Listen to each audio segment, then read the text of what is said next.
大家好，欢迎收看《震惊最前线》，无马看中国，我是主持人张宏林，欢迎大家再次收看我们的节目。在最近江泽民传出逝世的消息在11月底的时候，让引起大家许多的一些关注讨论江泽民作为中共的前领导者，显然有许多事情是值得我们来好好分享观察。那我们就来看看过去的这些领导者到底怎么样带来中国的各项的一些影响。我想也让台湾的朋友更多的了解，特别是年轻的朋友，如果是收看我们的节目，可能江泽民离你的时间太过遥远了。不过，我想我们今天作为一个我们认为专业的观察中国的一个节目来讲，江泽民的这些过往10多年的这些重要担任领导者的一些时间点，我们认为应该好来介绍给大家。那我们开心邀请到的是最了解中国的我们民居正教授，老师你好。主持人好，各位观众朋友大家好。是老师，我想我们在谈到江泽民的部分，他在任大概是1989年一直到2002年那这前后13年的部分，我想可以让大家尤其是不了解，因为毕竟他年代的部分较为久远但可以让大家理解。因为像我自己印象深刻，一开始跟老师也谈到，我记忆中中国领导者对外国媒体侃侃而谈，而且是讲英文的部分，记忆中就是他。显然他对于对外的一些各方面的能力他也有办法去掌握，可以去呈现那当然对他的争议也有许多，我们过往在节目当中也提到，包含法轮功、镇压、血腥的这些屠杀等等，我觉得应该可以好好来了解一下。所以老师是不是可以帮我们做一个简单的回顾？对，一般从表面上来看呢，他当然执政13年了，从1989年到这个2002年。那为什么13年呢？因为他的任期本来是2个5年，是10年嘛。前配任赵紫阳没干完，然后一半就被拔掉了，所以他把赵紫阳任期也加进去了，就是13年。但是后来的胡耀邦执政10年呢，他的大权呢，并没有就是江泽民大权并没有放手，他等于在背后当了太上皇，所以其实前后呢，他大概当了23年的领导人，13年是在台面的，然后10年是在幕后的。这段时间当然发生很多事情，我们就不说那么多了，我们就挑大概最重要的一些事情出来跟大家谈一下，将来有机会我们再慢慢详细谈。大概我们现在数得出来，第一件事情就是经历了苏东坡，也就1989到1991年，苏联跟东欧瓦解，那么这个事件呢，也冲击到中共政权，那这个情势是怎么稳定下来的？这第一个问题。第二个问题就跟我们台湾直接相关的，就是95、96的我们经过的这飞弹风波，或者叫第3次台海危机，那么是在他任内直接发生的。第三件事情呢，就是97到98年的亚洲金融风暴，到99年呢才算是完全结束。然后第4件事情呢，就是中共参加了世贸组织，就 WTO， 从那之后你看到中国大陆经济呢突飞猛进。第5件事情呢，就是跟俄国签订了这边界条约。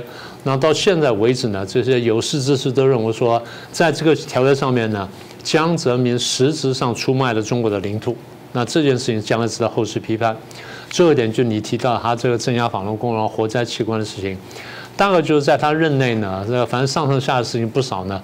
我觉得这6件事情呢，可能是特别突出的。是，我想一开始让老师谈到的5个重要的阶段，一个当然就是东欧的演变，就所谓苏东坡，包含苏联的一些解体。大家很好奇说，在那个时候，中国到底在做什么？以江泽民站在这样至高的位置上面，他到底在里面扮演了什么样的一些角色？大概这么说吧，那6四事件当然他不是直接杀人的人，那直接杀人下令的呢，在台前面看起来是李鹏这人，但在背后呢是邓小平。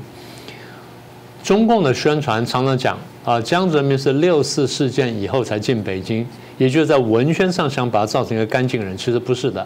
按照中共规矩，就是你如果在这么困难情况下要接掌我们这个领袖位置的话，你手上必须沾血。你沾血才能成为一份子，你不沾血的话，你没有份的。所以外面上你是一个干净人，实际上你必须沾血。也就是当这个邓小平他们决定要把赵紫阳拔掉，要把江泽民换上来，然后准备血腥镇压的时候，江泽民必须参与讨论，然后必须表态。你要赞成屠杀，那你才能当领袖。所以他是这样进来的。好，那个时候呢，从1989到1991，那苏联、东欧这10个共产政权呢，先后瓦解。作为始作俑者的中共来说呢，当然是摇摇欲坠。所以国际上当时也在看说中共到底怎么办？那你是不是跟得到？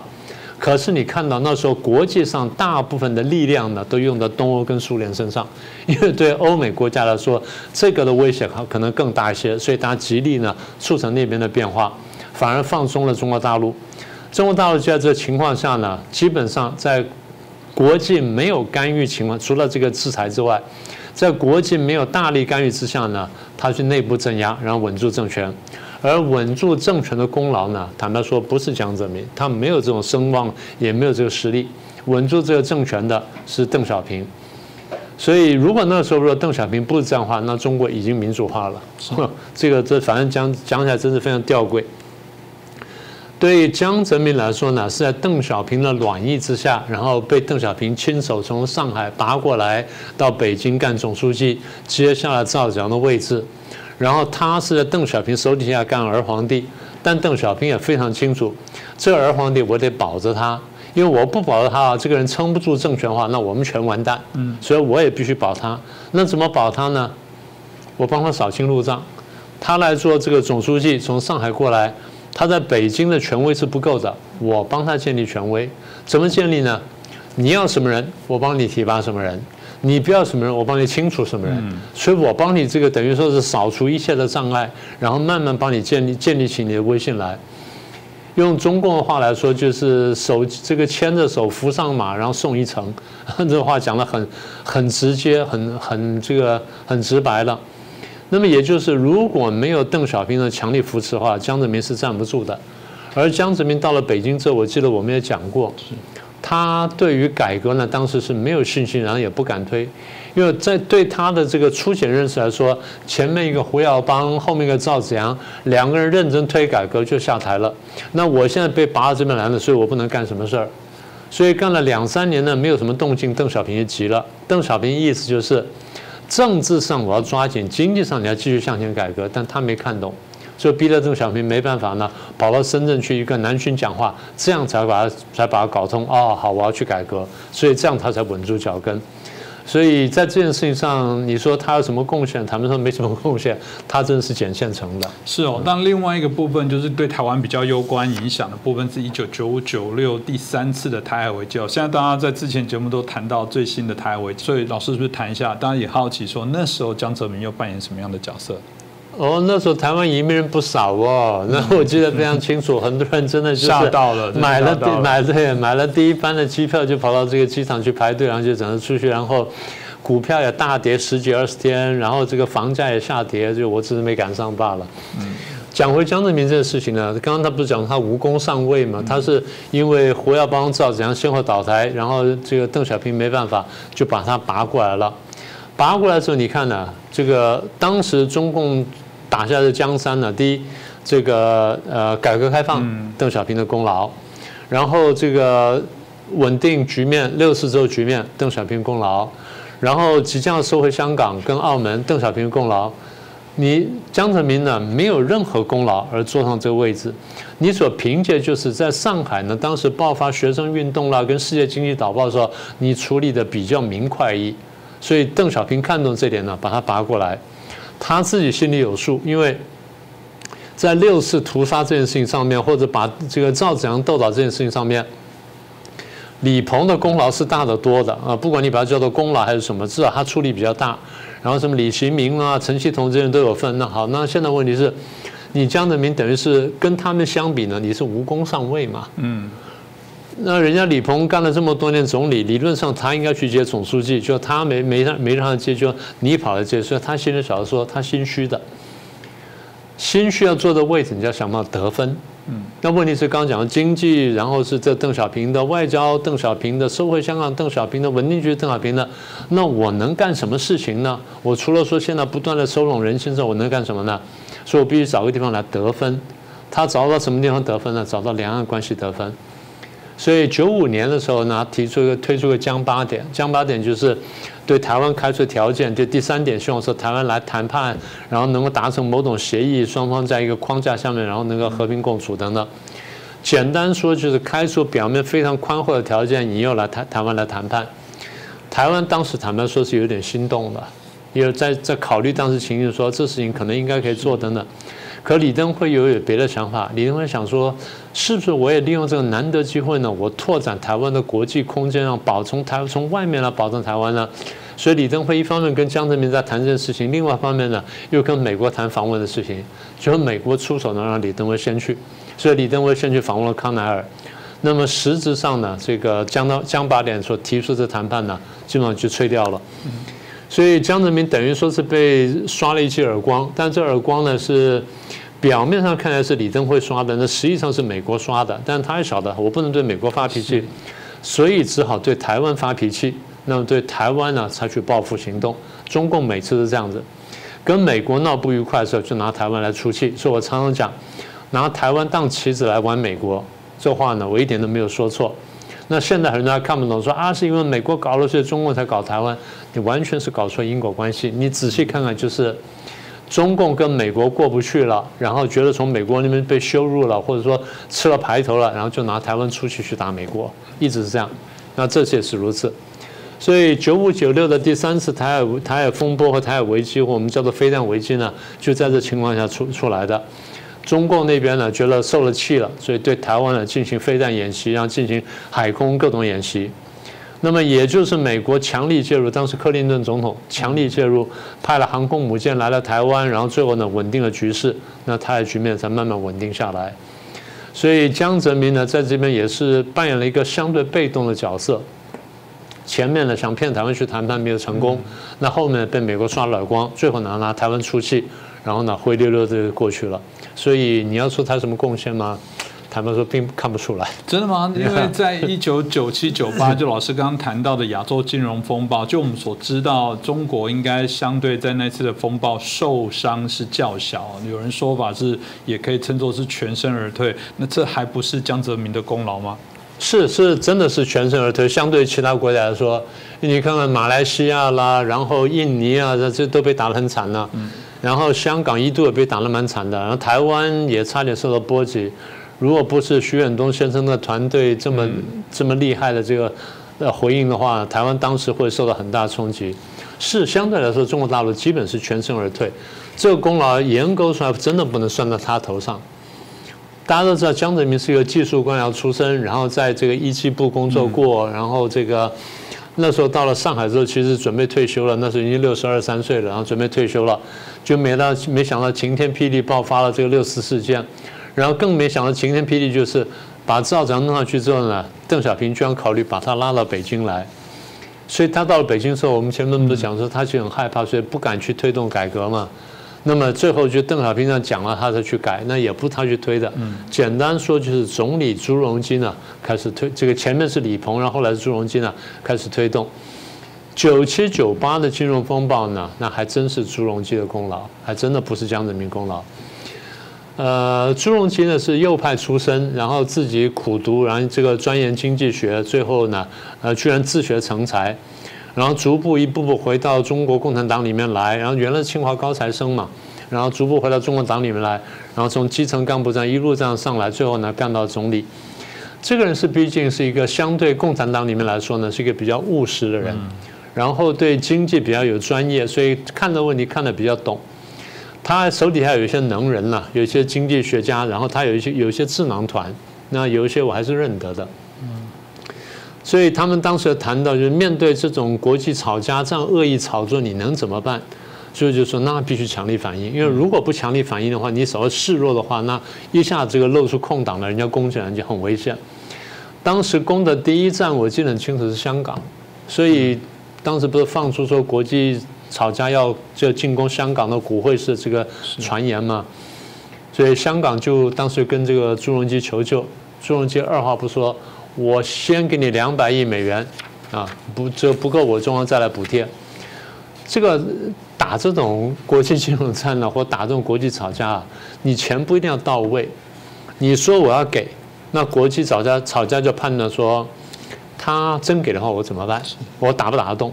也就是我面对这200亿，可能不止200亿啊，因为200亿打下去，如果国际炒家大获全胜的话，那中国会不会加码？你还打不打得过他？也就是双方在这边拼多拼空的时候呢，你要有一个很精确估算。最后国际炒家就决定收手，就不打香港，所以香港就保住了。后来就放出风声说要打台湾呢。那时候我们都捏把冷汗，因为看着印尼啊这些国家一个倒下去，前面是英镑啊，对，前面是英镑倒掉，然后后面看了印尼啊这个马来西亚这个国家一个这样倒下来，我们都很担心。就幸亏刚刚讲说，因为徐远东先生的团队呢表现非常出色，然后就把它挡下了，那台湾呢也就保住了。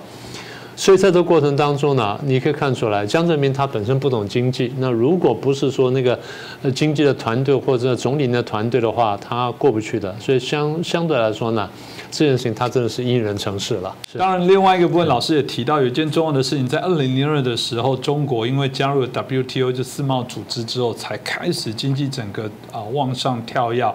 那总在我的任内，这也是一个功德吧？可以这样说了，不过一样还是刚刚那句话，因人成事。江泽民背景我们刚刚说过，他是原来是一个地方官僚，然后最后跳到中央呢，干了这个部长，但那个是比较工业的那个部长，所以对经济他是没有什么了解的。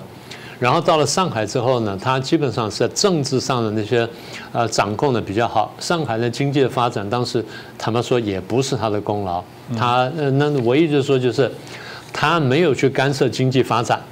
这样说是可以，不做事就是最好的，对的，做了最好的。坦白说，因为今天大家看大陆也希望说，是不是有些人不要做事可能会比较好？是不是这样？对不对？对了，因为你要有自知之明，你也晓得说我不能插手，不能乱管，因为你乱指挥、瞎指挥的话，你可能把事情搞坏。所以参加世贸组织的确是这样子，因为你从前面那个什么。多哈会谈呢，一路谈了这么多年，然后你到底是不是能够参加这个世贸组织，参加所谓这个什么国际经济的这个联合国呢？你这个真的是得花点功夫的。那么也就是说，你要参加这种国际性的经济金融组织，你必须要跟国际上进行多轮的谈判。谈判就是我现在经济是一种什么样的情况，然后我处在什么地位，我以什么身份参加，我有什么权利义务什么等等。大家当时国际社会真正考虑的问题就是你到底是不是市场经济，因为这个基本上是开给市场经济的。你如果不是市场经济，是国家操控的话，那你会扭曲游戏规则，然后你会使我们受害的。所以大家对这事情是有很大的犹豫的。那段时间呢，你也看到中国大陆刚好是经济改革比较真的是对外开放的时代。你说这个不管是开那些什么经济特区也好啦，或者什么沿江沿边沿海的开放等等也好啦，其实很大程度呢，早年还真的是这个邓小平跟赵子阳的这个功劳。那么一路开下来呢，江泽民是承接了这份东西，所以你呢只能说他觉得他运气非常好。然后又碰上了朱镕基这个有专业的团队。朱镕基我一直讲，我说相对来说呢，他是共产党里面的比较务实，然后比较头脑清楚，然后比较有这个魄力的一个人。当时中共来参加这个 WTO 的时候呢，谈判已经很多年，很多回合，到最后呢，一直就是没有办法定案，因为这个你参加这个世贸组织呢，你必须做出一定的让步。有哪些地方你必须开放，然后哪些地方你必须配合国际的这些规定，然后哪些地方你的这个，比如税率啦，然后汇率啦什么等等，你都必须要符合国际的这个至少最低标准。当时我记得负责谈判是龙永图，他就是不能做这个决定，所以实请示到最后呢，是朱镕基先生说，这个临门一脚，我做决定，行，没问题，我跳下来就做让步。所以朱镕基金口一开呢，那这个让步确定做了，那国际社会就接受了。所以01年底呢，他比我们早一天进去，我们的条件是完全足够了。那么国际社会也明白，因为我们是市场经济，然后我们又尊重私有产权，完全没有问题。我们的经济实力在当时呢，也比他们要强一些。所以到了最后呢，就是。但是中共一直卡，中共讲说，那我不参加的话，台湾也不许参加。那台湾参加必须在我之后，所以他们参加之后，第2天我们就参加了。你回来这件事情，你说他唯一的贡献就是，对了，他用对了人，或者说至少他没有在这边旁边侧轴嘛，没有扯后腿。只能说他最大贡献在这里。是哦，那另外一个部分当然是回到有一件事可能是大家比较少知道，也是老师刚刚提到第5件事情，就是他在任内跟俄国签订了与俄国的这些边境条约哦。那这过程当中很有趣，我想可能大家也以中国内部来讲，应该也尽量去掩盖这件事情啊，所以我想也只能透过我们的节目来让大家了解一下，到底签了边境合约，听起来名称看起来都很对啦，就是说总是每个国家的临界总会有纷争嘛，包含中国现在跟印度都一直在啊，签订的条约就表示双方达成共识，这应该大功一件啊，不是吗？对啊，可这里面水非常深呢，我们必须这样说。到现在为止的事情的全貌呢，我们还不清楚。但是以目前看到的部分呢，可以让人做很大的怀疑。我为什么这样讲呢？因为中俄的边界纠纷呢，它不是现在的问题啊。它从满清末年开始，就这个从爱魂条约到天津条约、北京条约，然后这个看分西北这个界约什么等等，都有很大的争议。所以简单说吧，大概牵涉到哪些呢？黑龙江以北、乌苏里江以南，黑龙江以北外兴安岭以南，这样就是几十万平方公里土地；再来乌苏里江以东，又几十万平方公里土地；再来是一个库页岛，几万平方公里土地，然后再来呢，唐努乌梁海，再来呢，看分西北界约呢，在伊犁那一带呢，又是几万平方公里土地。实际上加减减呢，大概是100多万平方公里。台湾人最喜欢说就是大概40几个台湾那么大啊，45个台湾那么大。那你要说多一点，有人说的更多，但是你说的少一点点的话，160万到180万，150万到160万平方公里呢，相当于大陆现在面积1/6啊，大概比一个新疆省大一点点。那你说这块地方大不大？满清的时候一直认为这是不平等条约，所以签下去了之后呢，一直非常懊恼。民国呢一直没有接受这条约，民国一直不承认的。民国在这个后来那个控诉案当中呢，就把这个翻出来讲说这是不平等条约，然后我们拒绝接受。所以中华民国在大陆的38年始终没有接受这些不平等条约。中华民国到台湾之后到现在为止也没有接受这些条约，始终不承认它是合法的。所以一直在这个理论上，在国际法上我们是可以追索的。那中共这个政权建立之后呢，跟苏联方面呢有很多来往。那事实上是苏联软硬的这么一个国家，所以开头呢不敢谈这个问题。到了60年代，双方撕破脸之后呢，70年代呢，双方才开始比较认真谈的东西。所以过去的苏联跟现在的俄罗斯呢，很长时间都讲说中俄边界呢，这领土纠纷呢，谈判谈了多长时间呢？谈了40多年。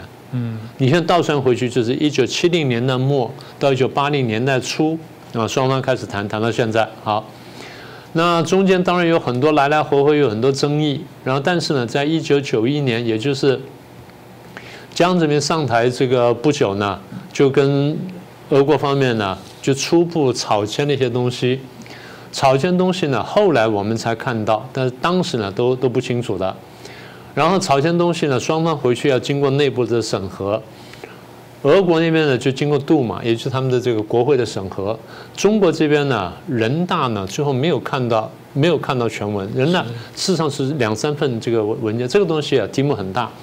我们将来可能要找个专门时间呢来做这个题目。那我们现在只能很简单的说一下。所以人大方面呢也没有看到全部的这个条约，那最后就糊里糊涂就通过了。最后是什么呢？1999年12月9号到10号的时候呢，叶尔钦到了北京，然后江泽民跟叶尔钦呢签了一个东西，叫做什么呢？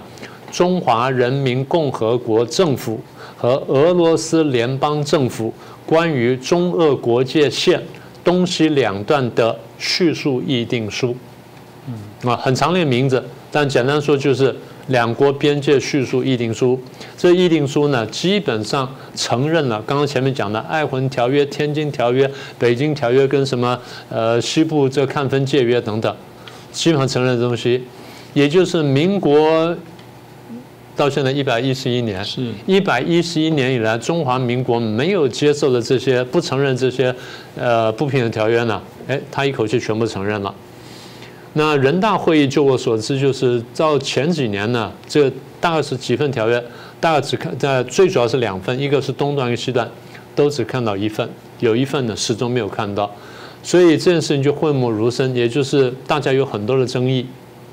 当然讲的最极端就是江泽民在俄国读书跟工作的时候呢，被俄国吸收变成了俄国间谍，然后现在出卖了。这个话说来当然有点这个很耸人听闻，不过我们也不能完全排除，因为看起来后面这所作所为呢，的确让人值得怀疑。那这个问题，我想我们将来呢再详细的说。不过简单说就是，他承认了中华民国100多年来没有承认不平等条约。然后这个却是事实。是啊，这个大家过去每次我们都会说，这个每次台湾有什么问题就贴一个什么一个子都不能少，这我们就说那个子少了更多的部分，你们都不去追求。如果你今天是第一次听到这部分，应该回头去看到底历任中华人民共和国接手之后，到底让他的多少的土地其实就拱手让人，我觉得是公平的来做一些呈现，也是老师说的，可能有一集可以来谈哦。那最后的老师提到的一个江泽民跟他有很大的关联，甚至我觉得这件事情是真的令人发指啊，其实就是所谓的镇压法轮功，甚至延伸的这些活摘器官啊。其实，在台湾的朋友应该不陌生，因为法轮功在台湾来讲，因为台湾是一个非常自由民主的国家，像有时候我们都能看到这些资讯跟资料，你看了还是会让人家难过，就是说这还是一样，这无法在台湾想象的事情哦，在中国可以这么我们觉得蛮憨的，然后可以这么样的，甚至如果这样听起来就是一起结构性的在做这种让人厌恶的犯罪哦。老师是不是您也很清楚？是不是借这机会让大家了解一下这个真实的状况？对，谈到这个问题，我们首先就讲说，因为中共在文宣上把法轮功抹黑的非常厉害，把它形容成邪教，然后无恶不作等等，那这些都是中共片面的宣传。大家要晓得，中共宣传经常是靠不住的。各位如果有机会，你自己上网去看一看呢，就可以明白。那我现在就利用这时间简单介绍一下，法轮功是李洪志先生呢，从1992年在大陆上传出来的一种层次非常高的性命双修的功法。简单说，就既修心性，又修你的身体，修你的本体。那所谓修心性，就是你本着真善忍的标准呢，去要求自己，不断的提升自己的这心性，这修心性部分。然后另外还有很简单的5套功法，那是修你身体的部分，所以叫性命双修功法。那我常常听说，就是所谓修炼叫什么呢？用法轮功话来说，叫做你要做好人中的好人。就是你做这节目，你要做好节目这主持人中的好节目主持人，当老师要当好老师中的好老师，就是他对你要求呢就越来越高。大家设想一下，如果每个人都这样回来要求自己，而不是靠外面力量去强制你干什么话，这个人会自觉变好。那人人都自觉变好，这社会慢慢就会变好。所以这样就引申一个问题：那既然这个功法这么好，那中共为什么镇压呢？简单说，第一，中共是无神论。他从建立政权开始呢，他就打压所有的宗教跟信仰。法轮功虽然不是宗教，但对他来说，对中共来说，只要你信神，你不信我中共，你不把中共当作神一样去信仰的话，那我就要打击你。所以你看，什么佛教、道教、基督教、天主教、什么犹太教，通通被打，那就是这个原因。那么法轮功被打呢，这个是第一个因素。第二因素是中共对权力呢，我们常常讲说有一种病态式的执着。所谓病态式执着，就是他怀疑人家呢要争夺权力，或者甚至就人家人多了之后呢，就有可能跟我争夺权力。他有一种很奇怪的病态执着。所以当看到相信法轮功人多之后，他觉得说你会不会跟我争夺群众，他可以打压法轮功。所以这是权力的执着，这第二个。第三，如果法轮功是讲修真、修善、修忍的话，你从各地方看呢，它是一个比较正派的东西。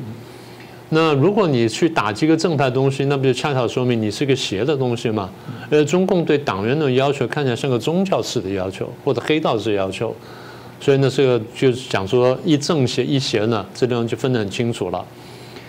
那你说，法轮功被打得这么惨，那法轮功不是经常讲说推翻中共吗？不，你仔细看看，法轮功是不涉及政治的，他从头到尾只是跟你讲说天灭中共，他告诉你说天道循环。有正有邪，那最后呢，邪不胜正，那正道呢自然会战胜邪道，而这个呢，可能不是在人世间，而是天理。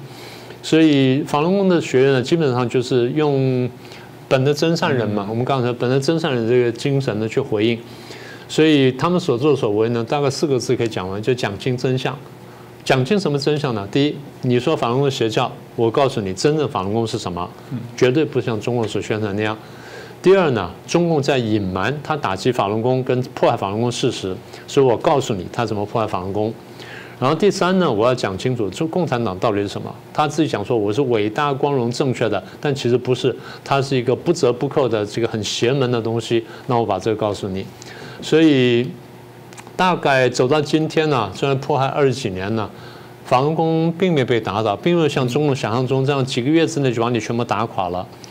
那法轮功到现在呢，你可以看到，第一，迫害还在持续，然后活摘器官呢，你刚刚提到呢，非常残忍的事情呢。非常不人道的事情呢，现在还在进行。中国大陆呢，乃至全世界呢，数以千万计的人，甚至上亿人呢受到影响。大家或多或少呢，都受到中共宣传影响。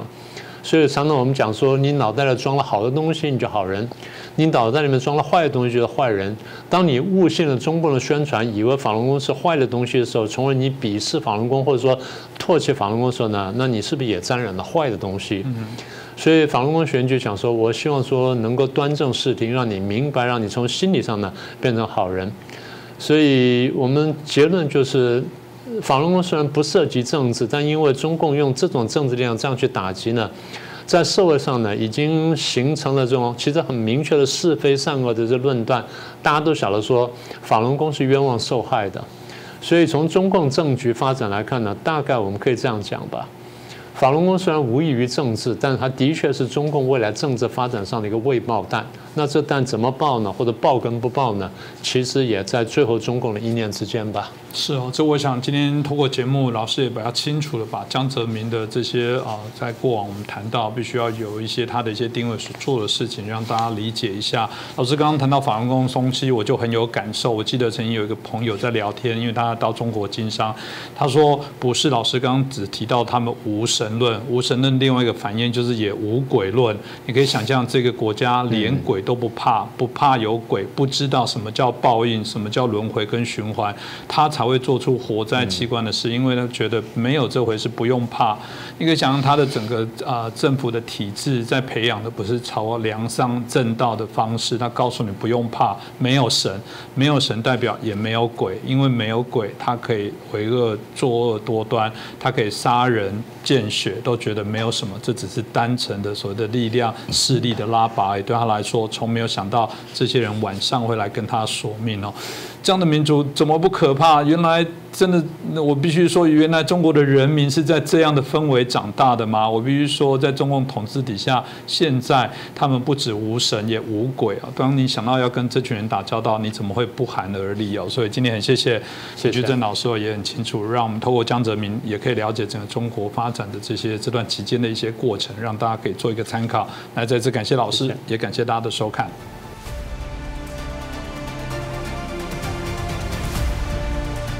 各位震惊最前线的好朋友们，我是主持人张宏林，欢迎订阅我们的频道，也记得打开小铃铛，掌握最新节目通知，让精彩评论不错过，更欢迎留言转传影片。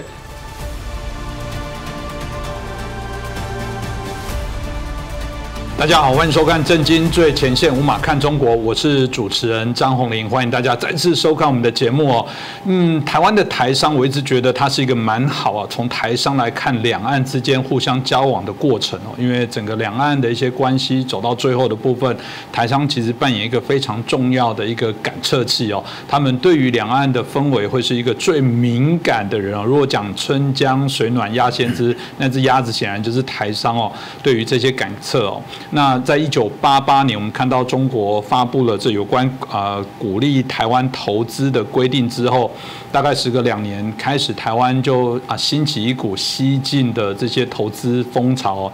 这20多年的一个发展下来，当我们可以看到整个台商对于中国大陆经济的贡献，我认为还是非常多。从过去所看到一些资讯资料里面，整个台商所投资的这些金额来讲，不会不小哦。所以两岸之间的部分，人在往返里面也透过这些互相的一些交流，在过往也得到了许多我们认为还是有正面发展的效益哦。但真的是如此吗？后来我们看到，不管是在疫情或者是这些领导人的一些更替之后哦，又产生了许多的一些问题。那是疫情的胡乱的一些风控产生的一些影响，加上我们看到美中的贸易战从政治外交不断的延伸哦，那大家对于西进中国这件事情重新来做一些思考，到底中国大陆现在整个政治经济的一些走向，尤其特别对于经商的环境来，是否还是如我们过去可以做淘金梦的地方？那今天我们很开心邀请到过往也曾经在中国经营将近20年的台商我们廖金章廖大哥来到我们的节目当中，其实请他好来帮我们解析一下。那廖大哥你好。你好，你好，各位大家好。是廖大哥过往也常常有机会上一些媒体来做这些相对的访问谈到自己在整个台商的一个重要宝贵的经验过去30多年，我们看到资料，台商大概投资将近1900亿的美元有人说占了他这段期间的一个外资大概至少达到1/6以上1900亿美金大概多少？将近6兆台币。若以台湾我们中华民国的政府中央政府总预算是2兆左右，那个将近有3年全国的中央政府的预算投入这非常的吓人所以到底当然啦，就是谈到中国经济，有人还是看好它的前景那廖大哥做了一个很不一样的选择，就是后来你觉得毅然决然希望退出中国的这些市场，我觉得这是一个非常大的选择。大家就说这是单纯因为疫情吗？或者是有其他的可能的一个原因跟考量？这部分是不是麻烦您可以跟我们分享一下？这当然各种原因都有了但是主要的呢，还是中国的经商环境，它已经跟以前已经不一样了，完全已经不一样。我说过，它现在是进入一个所谓中等收入陷阱嘛，一个修斯底的陷阱嘛。这2个陷阱同时存在，它是没有能力去处理的。尤其是现在习近平，他没有技术官僚他这些时候我常常说他这些小矮人嘛，带着一群小矮人撑不起这个泱泱大国，这个是中国现在最可怕的。所以你说我为什么离开？当然。经济环境恶化，这当然是一回事了去年开始停电嘛，我们都知道中国电是李鹏家族控制的它不应该停电不应该缺电它也不缺煤是吧？但是各种因素啦，我的判断，这些都是表面因素啦，实际就是电力政变啦，这是我个人的判断所以呢，他这种情况下，你根本经商环境已经恶化到你没有办法做了嘛。你接到一个订单，然后突然停电，你怎么交货？我知道说这个最基本的东西他都保障不了。我认为我去年就准备要走嘛，到今年3月份，上海封城，我就觉得彻底没救了这个国家已经没救，因为上海是它最主要的经济所在地嘛。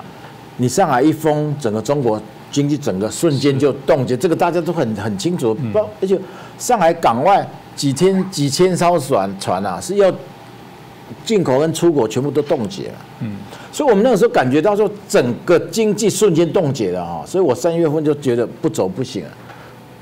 所以刚好那个时候，因为那本来就封控着嘛，那时候刚好深圳的那个蛇口到香港机场的船，那阵子那几天刚好开了，我就赶快冲回来嘛。就是说，那个时候已经决定不走不行了啦。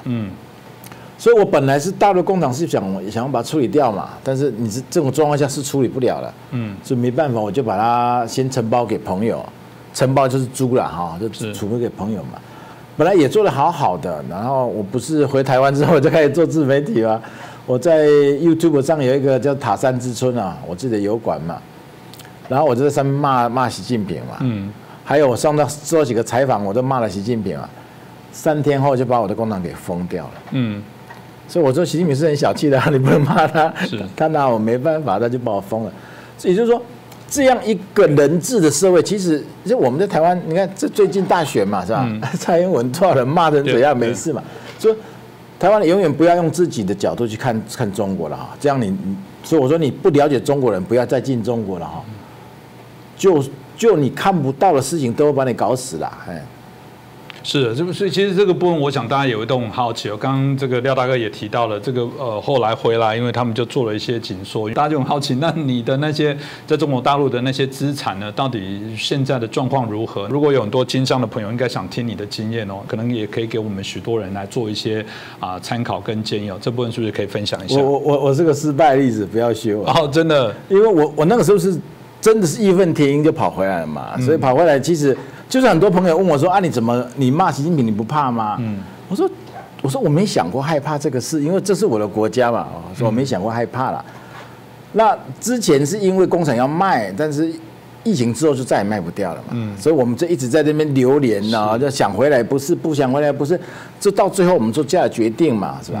当然了，之前的获利是这有会回来啦，但是最后因为我没有所谓资产，因为我的工厂是租的嘛，是。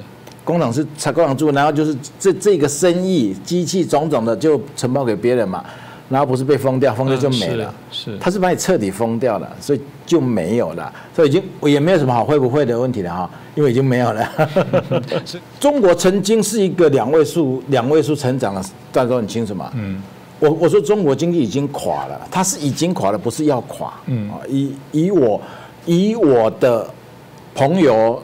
我现在还是可以很了解中国的经济啊，毕竟还是有些朋友在嘛，我有一些公司的报表是要给我看的嘛，所以说中国的经济现在我认为已经没有可能再恢复了哈，它的这种状况，我说供应链的形成很难嘛，是，你把它打断了，你怎么可能你轻易把它打断，你还想把它恢复回来吗？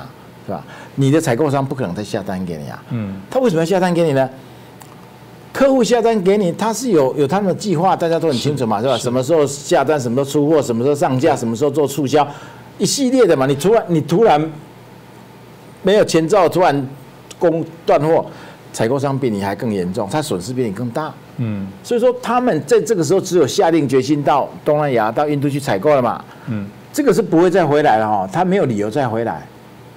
因为你这边的风险，所以我不是常讲了3大风险嘛。这3大风险还被各个节目引用啊。我说中国有3大风险，行业风险当然有嘛。是。中国制度风险当然有，还有一个叫傻子风险。什么叫傻子风险？习近平这个傻子，你不知道他明天要做什么。为什么叫他傻子？不可预测，这最讨厌。因为他不可预测，他明明知道这个对国家是有伤害的，但是他照做啊。全世界没有看到一个国家的领袖。是不管自己国家经济的嘛？是，所以我就称他习大傻。哎，哪一天习大傻这个名字叫红了哦，那是我发明的。所以为什么他那么恨我啊？他为什么把我工厂封了？是，现在我中国的朋友一个一个被叫去喝茶了。大规模的找我的朋友去喝茶。这个是事实，现在正在发生。好，所以你就知道说这样的一个国度我都已经回台湾了哈，然后他。保护我工厂，然后还要找我的朋友麻烦。但我对我的朋友真的很对不住我的一些朋友。我当时没想到这么多，因为我对他们问我说你不怕不怕？因为我自己也没想到害怕。我自己没想到害怕，所以我也没想到说我朋友会有这方面的问题。但是还好，目前喝茶都不是大事，只要他找你喝茶就没事了，告诫一下嘛，大概就是这样。这个当然也是让大家可以知道现在整个台商的部分。另外一个大家可能会很好奇的台商的关系台商的问题哦。以前我们在讨论这个台湾内部在讨论所谓的不在籍的投票的概念哦，其中谈到境外的投票，大家都非常担心，因为大家指的就是那个将近100多万在整个中国工作的这些人，这些台商总认为他就会被影响。这个我觉得今天就请那个廖帮我们解密一下。我不确定就你有没有参与这些相关的台商的商会。过往台商的商会到底这些相关的中共的这些干部是怎么利用台商？你有听过什么样的这些在台商运作角力，希望他甚至回来影响台湾的这些案例吗？这是一定有的嘛，这是一定有的。据我所知的啊，他真的让你回来台湾影响选举的话，他是会给你一笔钱的，但是这个钱他不是直接给你。他是会从租税上给你优惠是，所以你台湾要去查这个金流，可能就很难查，是查不到。所以为什么这么多年来但是我能这样讲了哦，台商里面的蓝绿比例跟我们一般人生活中是一样的。千万不要以为说台商一定都是舔共的啦，这个真的是误会了啊。我们去中国不是为了说什么大中国情怀，我们只是因为我们的成本太高了，我那个时候我是去25年了，我们去的时候台湾请一个工人，中国可以请50个，不是5个哦，有些粉红来跟我讲说5个，我说是50个，那个时候是这个差距，所以当你的竞争对手去了，你就必须得去，所以台商蓝绿比例跟一般人民是一样的，不要给台商定标签，它也不是什么粉红，它就是为了生存而已这个要先厘清了啊。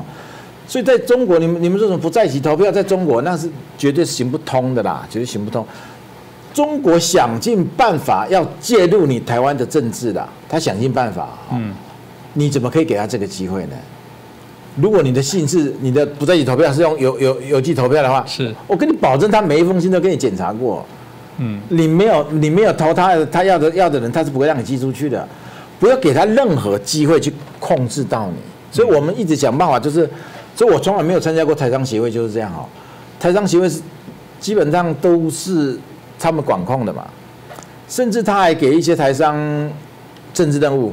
你要负责检举多少台独企业，就有台商这样跟我说啊，当面这样跟我，很多人几个台商在吃饭，他们就这样跟我说，说那个书记说我们要举报台独企业了，台独企业，然后我也没说话，我就这样瞪了他2眼，他赶快跑了，他饭也不敢吃。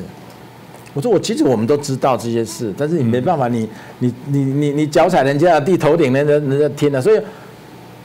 绿的台商都很低调，蓝的台商就会参加台商协会，然后大肆的去舔共嘛，这样他会有一些优惠的，不管是租税上的优惠啦，还是说行业上的优惠都有人家不是听过哪一个大流氓在那边是负责深圳的什么消防器材的吗？我们就不讲名字了，我就这样，任何一件事他都不是偶然的，都是利益在驱使的，他也没有多爱国啦，他也没有多爱那一个国啦。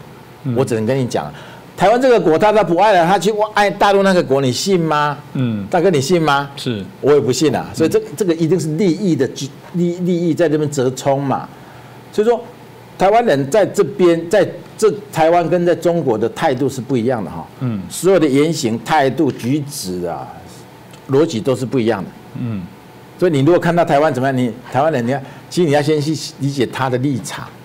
他的立场跟我们在台湾不一样。你看我在台湾，我现在什么都敢说嘛。是，我在中国敢说嘛。当然我在中国也说啦，你也知道我在中国，在所谓的反共的一些群体里面，我待了6、7年。不会找你一些麻烦吗？我比较好奇，我喝了4次茶，我封了300个微信群以上了。我在中国的那个他们这个所谓的民主群我还是蛮有名的。我在中国名叫塔山。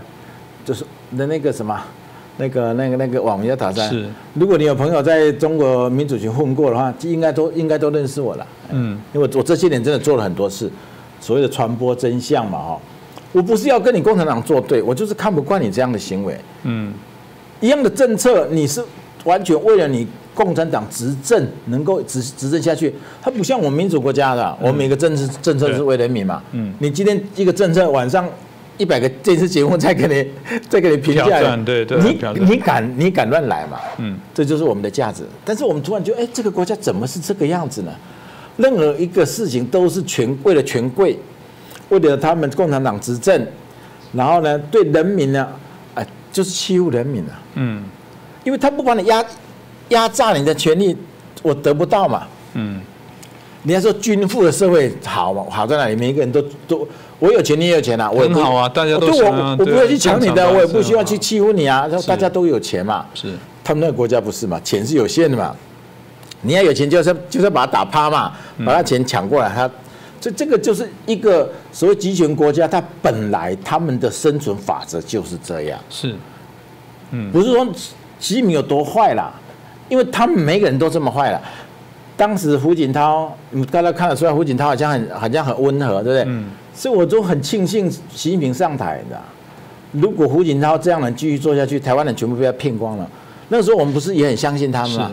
包括马英九时代的政策嘛。对。那个时候台湾人确实对共产党是有好感的，因为你市场大，你人工便宜，可以让我去做生意。但是你好像对我还挺温和的。各位有没有听过一件事？一个湖北的书记到东莞来帮一个大台商洗脚，洗脚大哥做到这么卑微，请你到我内地去投资，就这样，因为他们有那个嘛早期，所以这个事情要现在跟中国朋友讲啊，他们受不了的，因为他们觉得官是很大的，怎么我们的官居然还对你们台商这样子？那当然那个时代过去了啦，时代过去了。所以这个也是一个我一开始其实有跟那个廖大哥这边也在谈到的问题哦，就是说，我们一直在节目当中大概会有个问号，就以刚刚提到，我很想问他说，那这25年来这个喝茶这个有没有历经不同的主席有一些改变？真的会是如此吗？其实这个大概延伸来问廖大哥，你刚刚也大概有提到，当然不是这样，会吗？我刚刚讲过了哈，胡锦涛看起来是不是比较温和？是，胡锦涛时代没有喝茶这种问题啊。胡锦涛时代我们是真的有言论自由，那个时候还在 QQ 时代，还没有那个微信的时候嘛。是骂政府，我那时候问我大部分人，这样骂可以吗？他说没事没事。喝茶是习近平后的事。我记得官员有时候自己都会调侃自己共产党，都没有问题。对，所以所谓的喝茶，所谓的蜂群，那是习近平，而且还是中后期之后的事情。是，所以我说的就是说。共产党都一样，你看胡锦涛这样，当年学习西藏是胡锦涛带人去的，这个也是很狠的，对吧？但是你看，像现在被习近平这样当众羞辱嘛，就是他们这样的国家的文化就是这样。我掌权，我就是要欺负你。那以前的时候，至少台面上大家还是保持一个表面的和谐嘛。他现在无所谓啦，因为我党政军一把抓了嘛，我刀把子枪杆子、刀把子、钱袋子、笔杆子都他抓了嘛，他不怕了嘛，他不怕在全世界面前羞辱我的老领导，还是我的恩人嘛，这就是说这样的一个制度的本质就在这里，不是习近平特别坏，是他们都是这个，哪怕他没有在人前跟你做这么难看，他人后也是给你做这样做，是。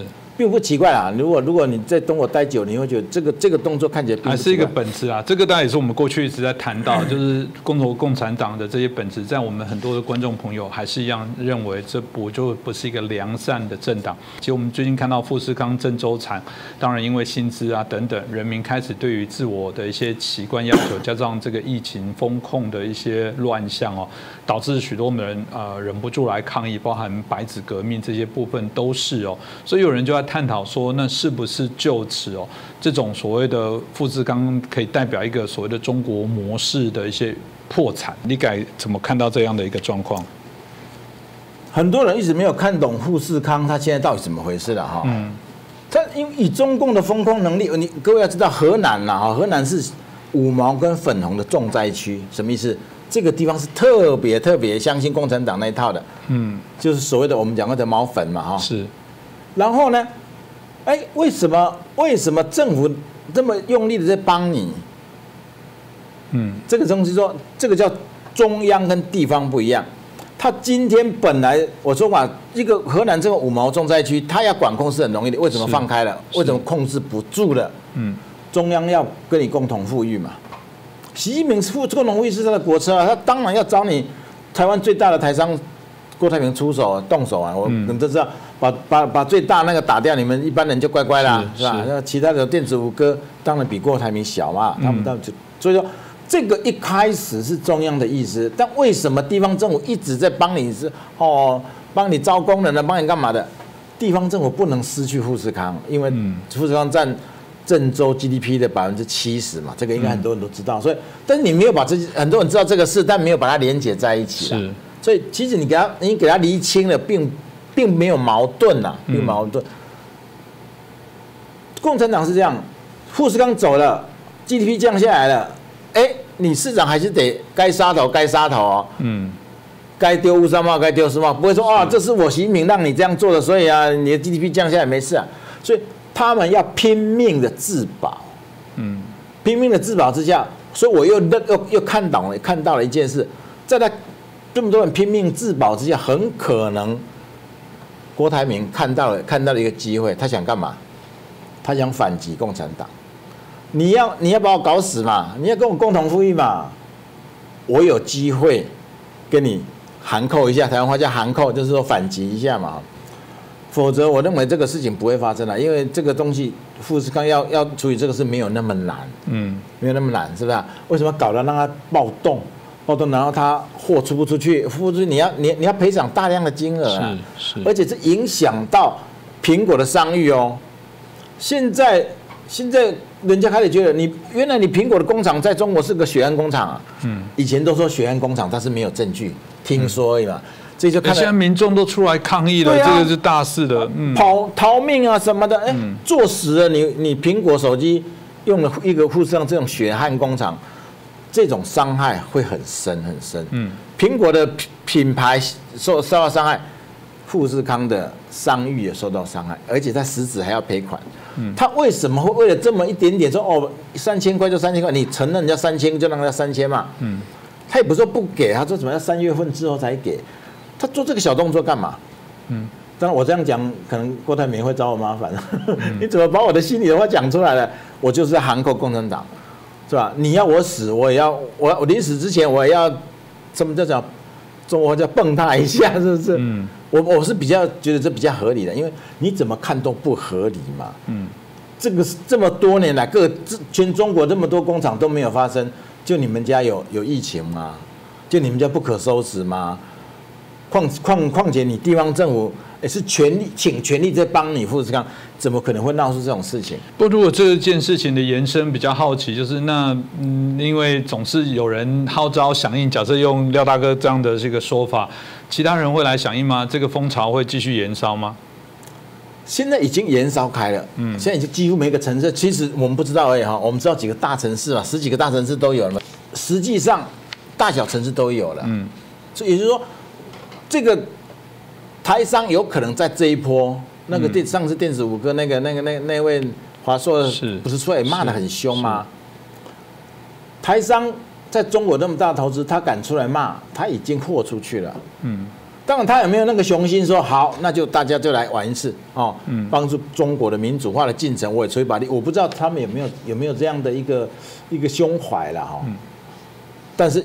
这个东西有时候被逼到一个程度，他还是会做。是，所以说，我们以前一直讲了，说期待中国人来反抗可能是比较难了，因为我说过他们有血性的，在文革时期间嘛，64天安门时间嘛，都已经被打死了，所以他们的父母亲都是告诫儿子，出去不要出风头，不要惹事，我们什么事都是要自己怎么，这个是他们的一个风气啦，但是这次闹成这个样子，直接一步到位就喊习近平下台，共产党下台，64天安门都没有这样喊，这一定有他背后的因素啦，是，所以很多人会觉得说，那各地可能都不敢再出来，怕他，因为他武警跟军方还没有动嘛，他一定会动，大家都相信他一定会动，是吧？但是我并不认为他这一次敢动，因为这一次跟以前不一样啦，现在资讯时代。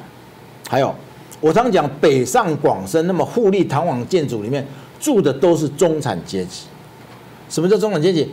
他一定要跟西方有过连结嘛，比如在西方读过书，学过西方技术，接过西方订单，各种跟西方连结，他才有可能成为一个中产阶级嘛。就这样的人才能最早赚到钱的嘛，要不然你说上海那个1平米10几万人民币也不是台币，那种房子。很吓人的，能够住到这样的地方，为什么这一次是城市先闹起来？这些所谓的中产阶级，他是有西方经验的嘛？他看到自己的国家，一开始我忍了嘛，我不知道你给我封3年，你还没完没了，这就是因为我有期待，每个人都期待20大之后事情就会过去嘛。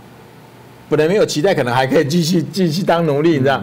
但是我是有很大期待，我20大之后，结果20大之后你搞得更凶。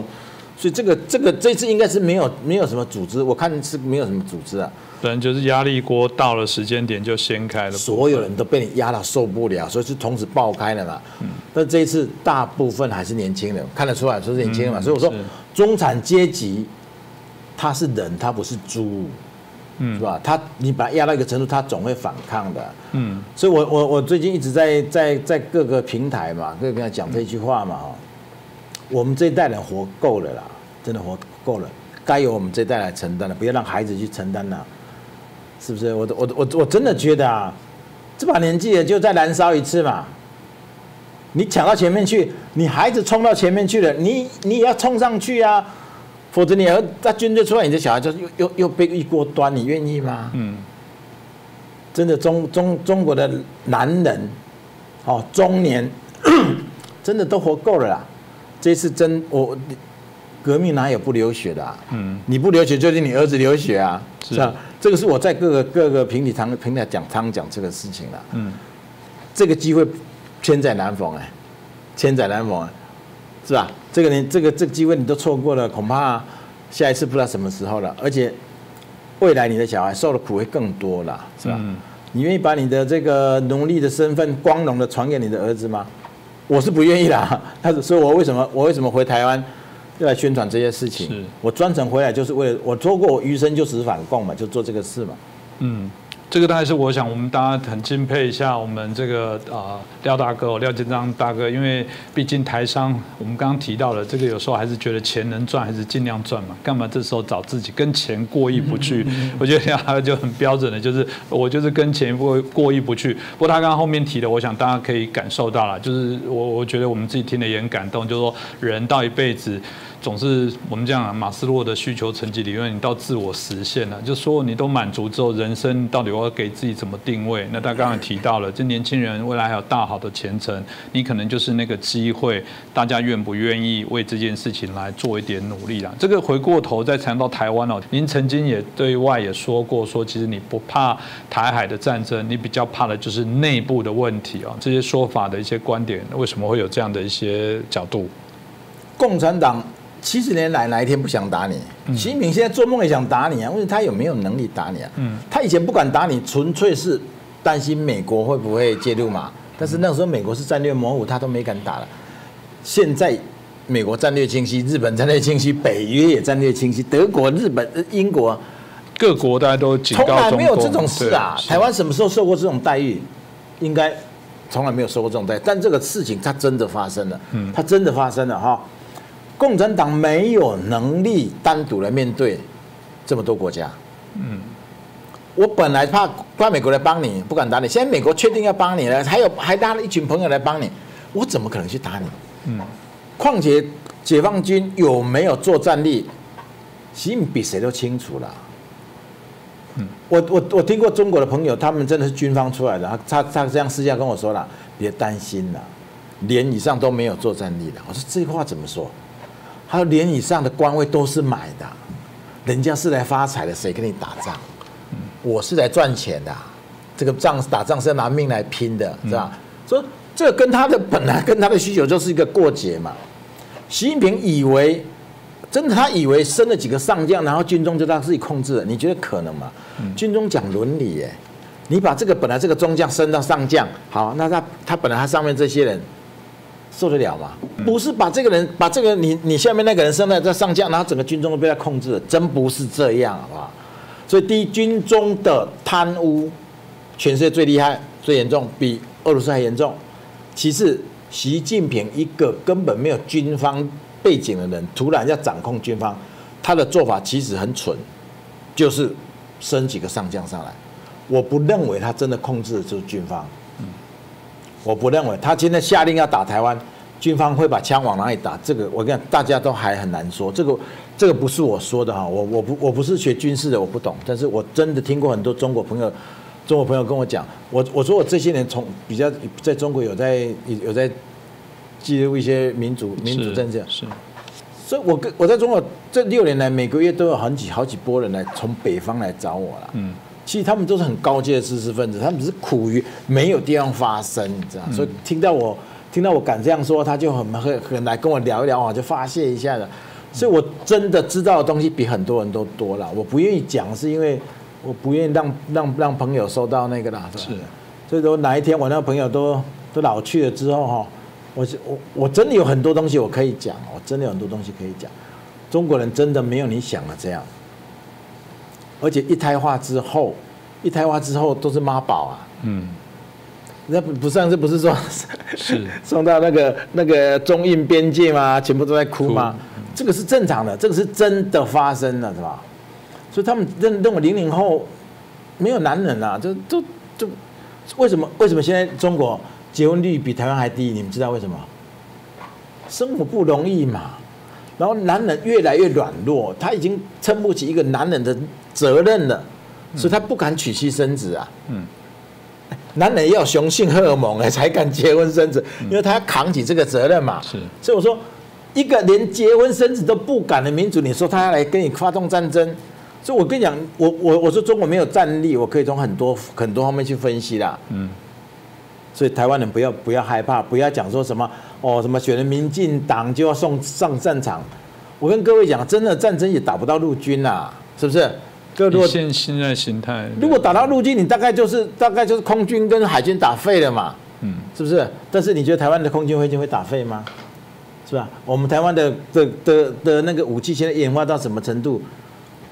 大家都很清楚，而且美国、日本，他是把你，我觉得拜登已经很讲跟习近平讲啊，台湾是我的，你别动，台湾是我们家的，你别动。事实上是这个意思啊，他就是这个态度嘛，是吧？那人家不是说好了吗？你只要跟台湾发射一枪，我就把你的火箭军的位置全部给毁掉吗？把你的后勤全部毁掉？这是美国军方讲的，这也不是我讲的。所以这些似是而非的东西，在选举的时候被这样大量的这样报，我是觉得，我真的非常愤慨了哈。那天看到那个邓什么文啊，什么立文啊？郑丽文立委嘛。对我看他讲那个话，我真的非常的愤怒。他说民进党跟美国勾结，要把台积电送给美国。你看人家台积电要去美国设厂，你看他不来高雄了。我真的很想说你有没有上过学啊？我说但凡你读过3天书都不会讲过这个话，还亏你还是台大的。这个事情既然没有给我们解释的机会，你知道吗？台积电跟台湾的技术很多也是美国来的，美国那个厂就算做起来也是5奈米的，5奈米生产的时候，我们台湾已经在做2奈米了，差2个世代啊。况且它的产量才1.2万片嘛，才占整台积电所有产能是130万片，才占1.6%。那是应美国的要求，美国不愿把它最好的军工科技放在台湾做，它有风险嘛？你这台湾常常有间谍案发生啊。对啊，所以他必须要让你把那个最好芯片放在我台湾做，我们美国做，那也只是做一部分而已嘛，对不对？而且那个厂不可能做商业运转呐，但一定只能做军工科技的嘛，因为它的成本比台湾贵那么多。做生意是这样，要比品质还要比价格的，不是只有比品质比价格，两种都要的。所以那个台积电在美国设的厂一定只做军工产品，它不会放到市场上去跟台湾的台积电竞争，因为竞争不过嘛。这么简单的道理，人家可以似是而非这样讲啊，大方面去散播这些东西啊。我那时候看到那个什么 YouTuber 哈，那短视频啊，几乎全部都是蓝营在讲我们绿营人是不是太没有创作，太没有创作细胞了哦。我就很想去多去做起段子，铺天盖地的那种似是而非的东西。如果是真的，我们觉得可以，没有关系嘛，真的有错，因为我觉得这次大家对民进党的那个监督，我觉得也没有错啦。我觉得没有错。人民是真的是很智慧、很聪明的。为什么？每一个人选这张票要投下去之前，都已经把事情想好了，你知道？好，你民进党好像有点傲慢了。台湾人对民进党要求特别高，所以这种状态之下，也是台湾人的智慧。我在地方选举上给你民进党教训一下，是吧？但是我认为现在蔡英文，我讲跟蔡英文呼吁一件事了哈，你现在最重要的一个工作，就是把总统的位置顺利的转移给赖清德。你现在全心全意做这件事，都不一定能成功哦。昨天的民调出来了哦，侯友宜、郭台铭2个都比赖清德高哦。万一侯友宜跟跟郭台铭2个一合在一起的话，搭配一竞选的话，民进党确定就没有啦。那就政权转移啦。政权转移是在这个时候是不能接受，我不是说不能接受政权转移哈。现在国民党我不放心嘛，因为你亲共你舔共嘛，我不可能让你去政权转移嘛，是吧？如果你的主体是为了台湾，你只是说跟他有一点跟民进党有点立场的差异，我当然可以接受你政权转移。但你们这样一群亲共舔共人，让我们把台湾交给你，我是真不放心哦，真不放心。所以说对蔡英文总统喊话一下啦。你把这件事做好，你就功德无量了。这个部分当然很重要的部分，这个所谓的移交的部分，当然不是那个指明啊。当然，台湾还是有民主的程序，就是怎么样让较为对于共党了解的人，让他清楚的部分可以再继续接任，这我觉得非常的一个重要。那最后我想再请教一下廖大哥啊，因为你也刚刚提到了在中国经商也大概25年的这些时间哦。